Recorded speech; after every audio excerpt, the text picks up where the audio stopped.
So the next I'm removing screws from here and from the other side. So I'll see you guys. Okay, so after I removed 5 screws, this panel is also released. Okay, so I'm in a good shape, better shape now.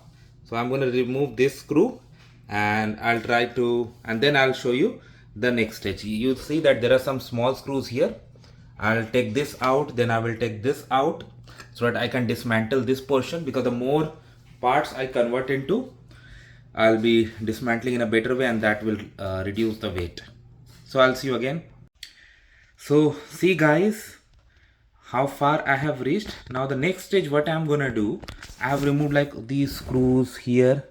Now if I look here, I have some big ones here. Okay, here, here, and here. So I'm gonna now take them off. Okay, and then I will show you more. So I'll update you again.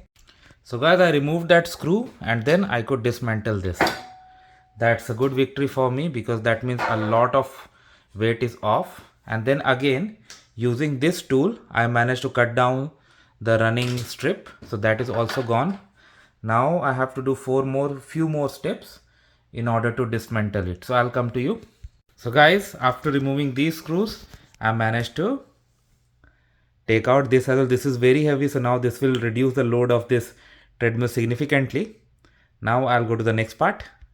So guys, I managed to take these two out as well after losing the screw. Next is I'm gonna take this out, because if I'm able to take this out, this heavy metal will be off as well. So that means again great reduction in the load.